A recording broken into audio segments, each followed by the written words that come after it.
Hello friends, food corner চ্যানেলে আপনাদের স্বাগত। চলে এসেছি আবার একটা দারুণ রেসিপি নিয়ে। আজ আমি আপনাদের কাছে যে রেসিপিটা বানিয়ে দেখাবো সেটার সাথে ধাবার নাম ওতপ্রোতভাবে জড়িত। ধাবা মানেই এই ডিশটা কিন্তু একেবারেই মাস্ট।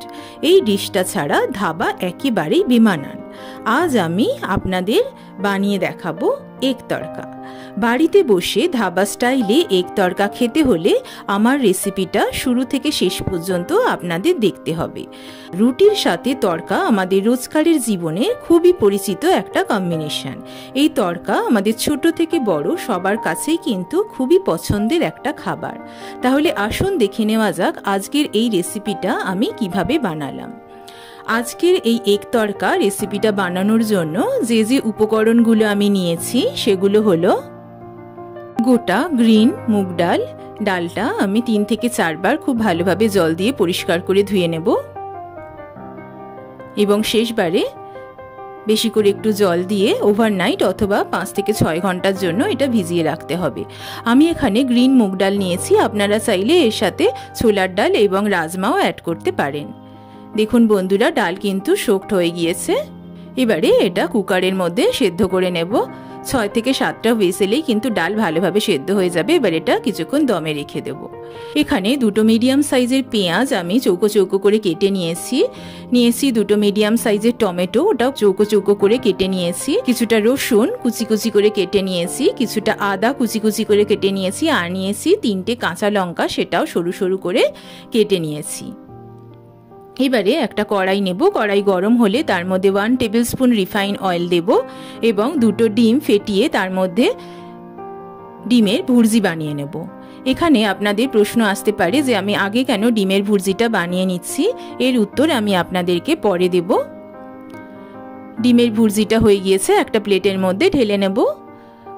আবার কড়াইয়ের মধ্যে 1 টেবিল স্পুন তেল দেব এবং তার মধ্যে টমেটো কুচিগুলো একটু ফ্রাই করে নেব। টমেটো যেহেতু কাঁচা থাকলে মুখে পড়লে খেতে ভালো লাগে না, সেই জন্য একটু হালকা করে ব্রাউন করে ফ্রাই করে নেব। ওই তেলের মধ্যেই 1 টেবিল স্পুন মৌরি দেব এবং কেটে রাখা পেঁয়াজগুলো দিয়ে দেব। দিয়ে সব কিছু খুব ভালোভাবে মিক্স করে নেব। পেঁয়াজটা হালকা বাদামি করে ভেজে নিতে হবে, যাতে পেঁয়াজের মধ্যে যে কাঁচা ভাবটা সেটা যেন একদম চলে যায়। এবারে 1 টেবিল স্পুন রসুন কুচি দেব,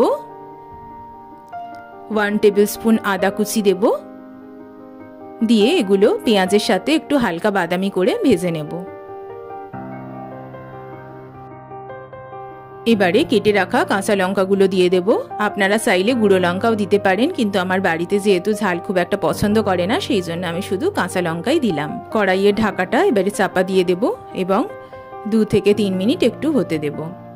অন্যদিকে প্রেসার কুকারে ঢাকাটা খুলে নেব, দেখে নেব যে ডালটা কিরকম সেদ্ধ হয়েছে। দেখুন বন্ধুরা, ডাল কিন্তু খুব ভালোভাবে সেদ্ধ হয়ে গিয়েছে। এদিকে কড়াইয়ের ঢাকাটা খুলে নেব। পেঁয়াজ আদা রসুন খুব ভালোভাবে ফ্রাই হয়ে গিয়েছে। এর মধ্যে সেদ্ধ ডালটা এবারে ঢেলে দেব। সবকিছু খুব ভালোভাবে মিক্স করে নেব। এবারে কিছু গুঁড়ো মশলা দেব, যেমন জিরে গুঁড়ো, ধনে গুঁড়ো 1 টেবিল স্পুন করে দেব এবং সল্ট নিয়েছি 1.5 টেবিল স্পুন। আপনারা আপনাদের স্বাদ মতন এখানে লবণ ব্যবহার করবেন। আর দেব 2 টেবিল স্পুন তড়কা মশলা। বাজার চলিত যে কোনো ব্র্যান্ডের তড়কা মশলা আপনারা এখানে ব্যবহার করতে পারেন। এবারে সব কিছু ভালো করে মিক্স করে নেব।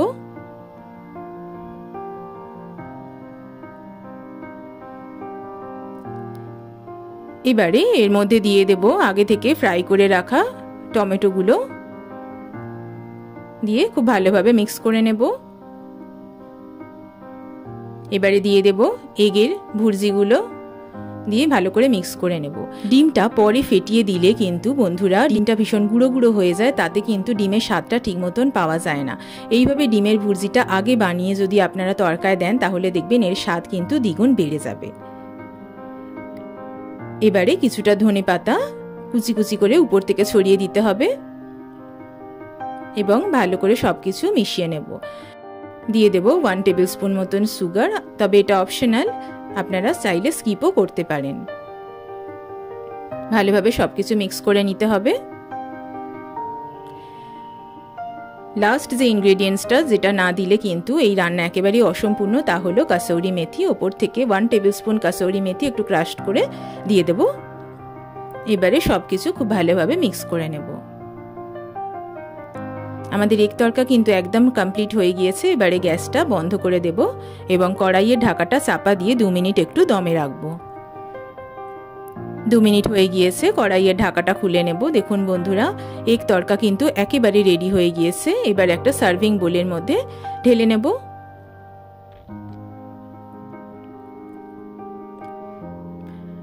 রেডি হয়ে গেল আজকের আমার রেসিপি এগ তরকা। দেখলেন বন্ধুরা, কত সহজে বাড়িতেই আপনারা ধাবা বা রেস্টুরেন্টের মতো এগ তরকা তাহলে ইজিলি বানিয়ে ফেলতে পারবেন। আর এর স্বাদ কিন্তু হবে একেবারে দোকানেরই মতন। কালারটাও দেখছেন একেবারে কিন্তু দোকানের এগ তরকার মতনই কালারটা এসেছে। আর যা রুটি, পরোটা অথবা নান, কুলচা যার সাথেই খান না কেন খেতে কিন্তু হবে দুর্দান্ত। তাহলে বন্ধুরা, আজকের আমার রেসিপিটা আপনাদের কেমন লাগলো তা কিন্তু আমাকে অবশ্যই কমেন্ট করে জানাবেন। রেসিপিটা ভালো লাগলে ফুড কর্নার চ্যানেলকে লাইক, কমেন্ট এবং সাবস্ক্রাইব করতে ভুলবেন না। নতুন ভিউয়ারদের উদ্দেশ্যে বলছি, আমার চ্যানেলটিকে প্লিজ সাবস্ক্রাইব করে নিন, তাতে যে কোনো ভিডিও এলে সবার আগে নোটিফিকেশন আপনারা পেয়ে যাবেন। দেখা হবে আবার একটা নতুন রেসিপির সাথে। ভালো থাকবেন, সুস্থ থাকবেন, ধন্যবাদ।